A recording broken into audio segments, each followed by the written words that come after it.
Jadi poinnya adalah bukan cuma melayani atau bukan cuma untuk meningkatkan kesejahteraan manusia atau meningkatkan kesejahteraan masyarakat, tapi untuk melayani kepentingan image konsumtif manusia yang sudah terinstal di dalam pikirannya.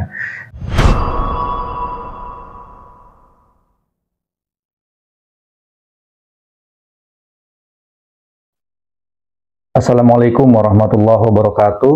Teman-teman, selamat datang kembali di Angga Suara Channel. Teman-teman sekalian, ada beberapa momentum yang mungkin perlu kita dalami lebih jauh ya, karena ini terkait dengan kelanjutan kehidupan manusia, khususnya di level menengah ke bawah. Momentum tersebut adalah momentum pembangunan. Nah, salah satu di antara momentum pembangunan itu adalah kegiatan pembangunan yang dinamakan reklamasi. Jadi reklamasi ini kalau kita melihat berbagai literatur itu pada prinsipnya mengarah kepada pengertian tentang melakukan perluasan lahan begitu ya, khususnya di daerah pesisir pantai, yang nantinya diharapkan dengan adanya perluasan lahan ini, maka perekonomian dapat berkembang, pembangunan dapat lebih meningkat sehingga dapat meningkatkan kesejahteraan masyarakat. Nah, tentu sebagaimana dalam video short saya yang sering saya bagikan ke teman-teman ya, bahwa di antara yang saya sampaikan itu adalah pada prinsipnya negara ini ada untuk melayani kepentingan rakyat. Negara ini ada untuk memberikan kemaslahatan atau kebermanfaatan sebaik-baiknya untuk kesejahteraan rakyat. Jadi apapun yang dilakukan negara itu pada prinsipnya untuk kesejahteraan rakyat, mulai dari pembangunan, lalu kemudian program-program yang dijalankan sebenarnya untuk meningkatkan kesejahteraan rakyat. Nah, kalau kita kembali ke pembangunan misalnya, atau kita mengkaji terkait dengan pembangunan, maka akan banyak pertanyaan yang muncul dari sana. Jadi misalnya pembangunan itu untuk melayani siapa begitu? Apakah untuk melayani masyarakat atau untuk melayani kelompok-kelompok elit tertentu? Nah, contoh misalnya dalam satu kegiatan reklamasi yang dimulai sejak tahun 2006 begitu ya, di salah satu daerah ya. Nanti silakan teman-teman cari sendiri atau akan saya cantumkan di video ini. Jadi sebelum suatu pantai atau satu pesisir pantai itu direklamasi, itu nelayan itu hidup sejahtera begitu. Jadi mereka bisa memenuhi kebutuhan hidupnya dengan melakukan mata pencarian sebagai nelayan. Jadi pagi harinya mereka ke laut, lalu kemudian sore harinya mereka sudah kembali dengan membawa hasil tangkapan yang bisa untuk memenuhi kebutuhan hidupnya sekaligus untuk meningkatkan kesejahteraannya. Jadi hasil tangkapan itu mereka bisa jual sehingga dari hasil tangkapan itu mereka bisa memenuhi kebutuhan hidupnya gitu. Dan itu berjalan selama bertahun-tahun. Nah, lalu kemudian muncul reklamasi. Reklamasi ini kemudian mengganggu proses itu. Jadi memang ya banyak sekali kesepakatan-kesepakatan yang kemudian disampaikan begitu kepada para nelayan. Misalnya reklamasi ini tidak akan menghilangkan taraf hidup atau tidak akan menghilangkan pekerjaan dari nelayan. Jadi nelayan ini akan diberikan kesempatan untuk melakukan aktivitasnya begitu. Jadi tidak akan dihilangkan aktivitasnya sebagai nelayan. Nah, termasuk diantaranya adalah memberikan satu daerah atau satu wilayah untuk tambatan perahu di daerah reklamasi. Nah, tapi itu sampai sekarang tidak pernah terjadi, teman-teman sekalian. Nah, yang jadi kenyataannya adalah nelayan-nelayan yang ada di situ malah kehilangan pekerjaannya.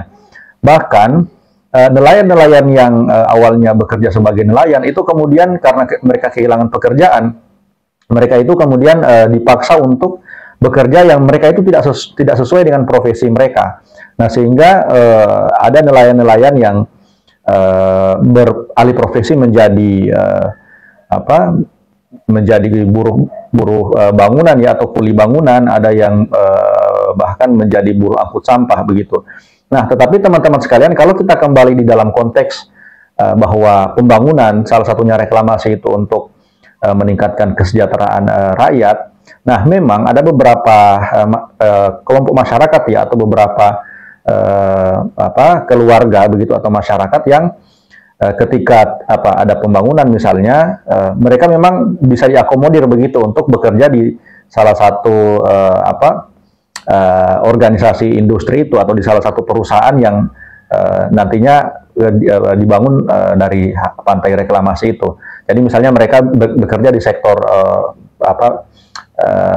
outsourcing misalnya, atau security seperti itu, atau juru parkir dan seterusnya. Nah, tetapi itu tidak membutuhkan jasa banyak orang gitu. Misalkan security itu kan berapa banyak security yang diterima di satu lokasi reklamasi begitu kan.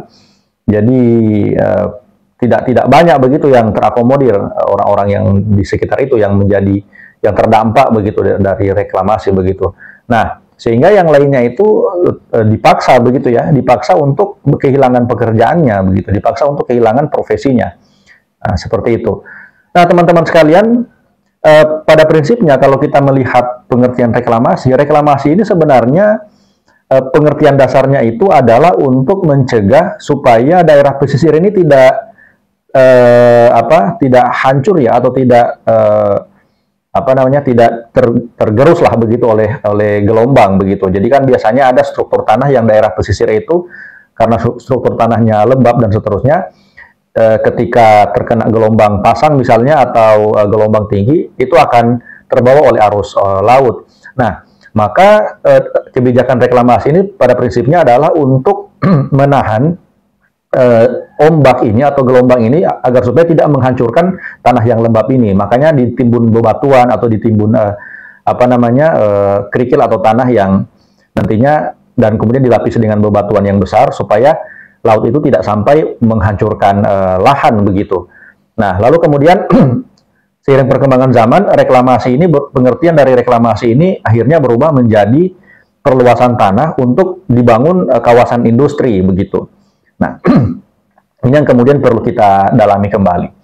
Nah, lalu kemudian tujuan dari reklamasi untuk pembangunan kawasan industri itu untuk meningkatkan kesejahteraan rakyat. Sebenarnya kalau kita lihat outputnya itu tidak mensejahterakan rakyat. Kalau misalnya kita lihat fakta-fakta yang sebelumnya begitu, ketika kawasan pesisir itu direklamasi, lalu kemudian alasannya untuk mensejahterakan rakyat. Ya, memang betul ada beberapa orang yang di daerah itu bisa terakomodir untuk bekerja di kawasan industri itu, seperti yang saya katakan tadi, ada yang jadi security, ada yang jadi outsourcing di situ.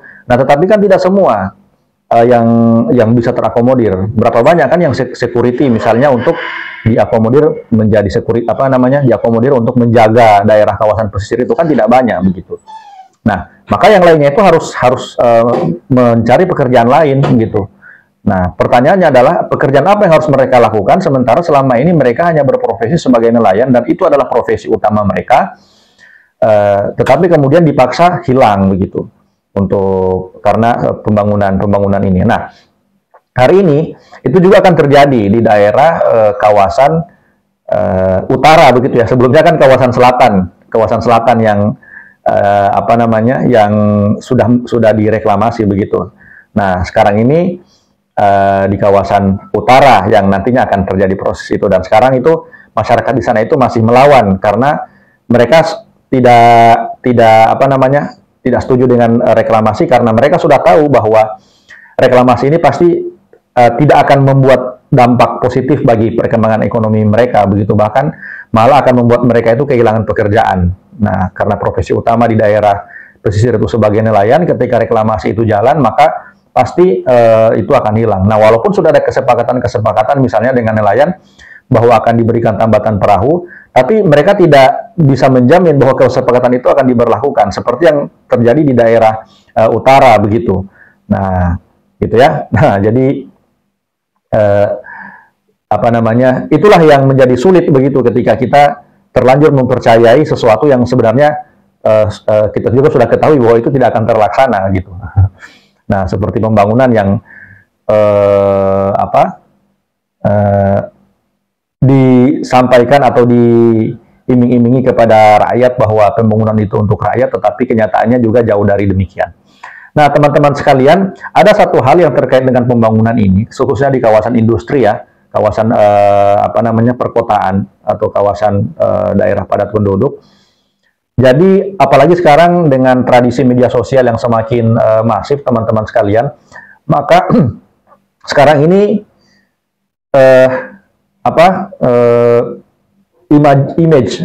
image konsumtif manusia itu semakin tinggi begitu ya, atau semakin besar. Maka teman-teman sekalian, ini juga dapat dimainkan oleh kelompok-kelompok tertentu untuk memainkan image. Nah, sekarang ini kan kita ketika kita berwisata, maka kita harus pergi ke kawasan tertentu, misalnya di daerah pembangunan industri. Nah, dulu kan kita tidak begitu. Kalau kita misalnya ingin berwisata, cukup kita ke pantai, menikmati sunset, dan seterusnya. Nah, karena sekarang pembangunan industri semakin gencar, lalu kemudian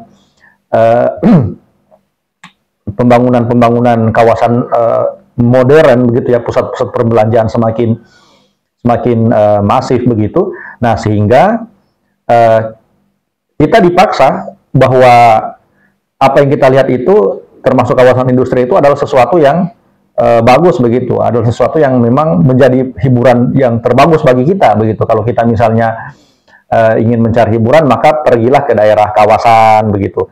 Kalau kita ingin mencari hiburan, maka pergilah ke kawasan yang direklamasi karena di sana ada pusat-pusat industri seperti itu. Nah, dan itu yang membentuk imajinasi manusia di daerah urban, khususnya di daerah kota pesisir begitu ya, daerah padat penduduk, khususnya daerah pesisir. Nah, sehingga untuk reklamasi itu menjadi suatu keniscayaan atau sesuatu yang sebenarnya bukan hanya sekedar untuk meningkatkan kesejahteraan menurut versi pemerintah ya, tetapi untuk melayani ya kebutuhan konsumtif manusia sebagai pelaku konsumtif dari perkembangan kapitalisme yang semakin masif begitu. Jadi teman-teman sekalian, jadi poinnya adalah bukan cuma melayani atau bukan cuma untuk meningkatkan kesejahteraan manusia atau meningkatkan kesejahteraan masyarakat, tapi untuk melayani kepentingan image konsumtif manusia yang sudah terinstal di dalam pikirannya.